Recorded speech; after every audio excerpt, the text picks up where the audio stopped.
Shalom, shalom, shalom, shalom. Selamat pagi dan selamat menikmati satu hari baru lagi buat kita. Selasa tanggal 16 November tahun 2021. Tuhan Yesus baik, amin. Terpujilah Tuhan kita yang hidup, karena dalam anugerahnya Dia telah memberkati tidur malam kita dan membangunkan kita di hari yang luar biasa ini. Baiklah, seperti biasa sebelum kita lebih jauh melakukan semua kegiatan hari ini, marilah kita sama-sama kembali merenungkan firman Tuhan yang akan menjadi pedoman dalam menjalani hari ini, yang akan tetap kita ambil dari pembacaan Alkitab 22 hari bersama kitab 1 Raja-Raja. Dan luar biasa, hari ini kita telah berada di penghujung pasal kitab 1 Raja-Raja, yaitu pasal yang ke-22. Artinya saya begitu yakin bahwa selama 22 hari yang lalu termasuk hari ini, saudara telah menerima banyak hal dari Tuhan, amin, yang memberkati saudara, membentuk iman saudara, serta mengubah karakter saudara semakin serupa dengan gambaran Kristus, amin. Baiklah, kita akan membaca kitab 1 Raja-Raja, pasal yang ke-22 ayat pertama sampai dengan ayat yang ke-53. Judul perenungan kita hari ini, menyuarakan hal yang benar.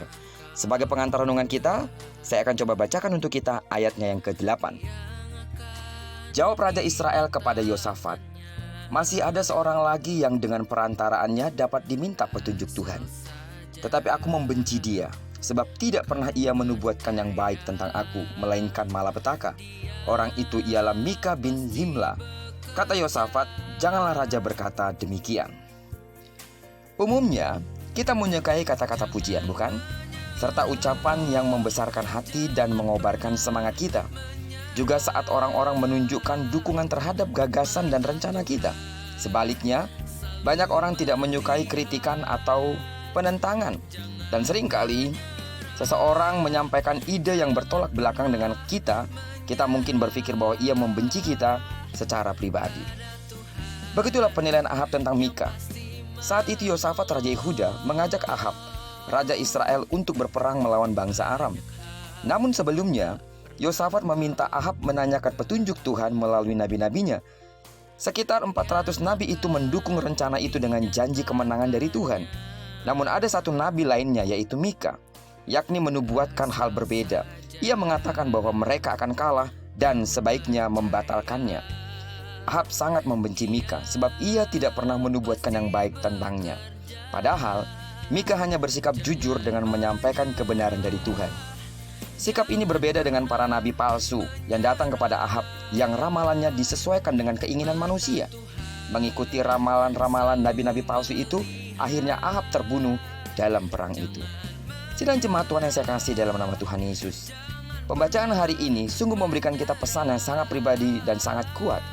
Saat kebenaran terdengar berbeda dengan yang kita pikirkan, bahkan mungkin itu sangat menyakitkan bagi kita, kiranya kita tetap menerimanya dengan rela. Dan seperti Mika, kiranya kita juga setia menyuarakan kebenaran, walaupun karenanya kita mungkin akan dibenci oleh orang lain.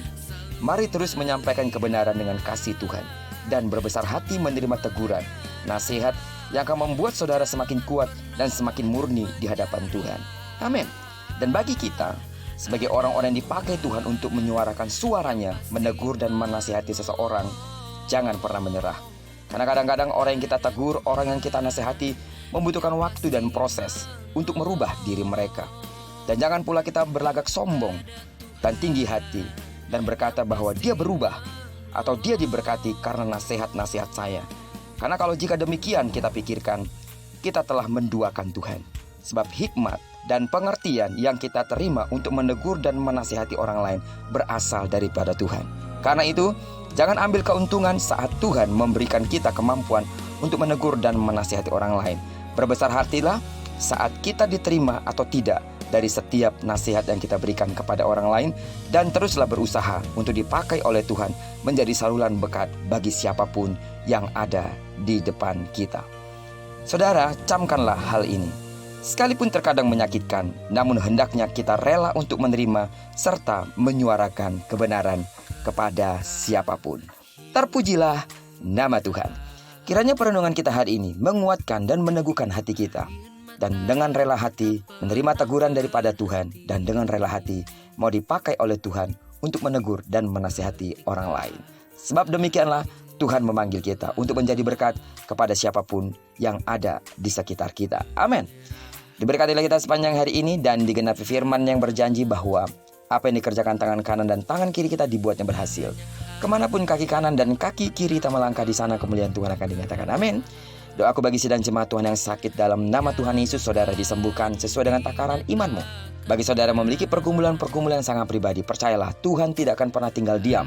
Mungkin saja Dia mengizinkan semuanya itu untuk memurnikan dan melatih iman kita untuk semakin kuat di dalam Dia. Percayalah, Dia tidak pernah terlambat dan tidak pernah terlalu cepat.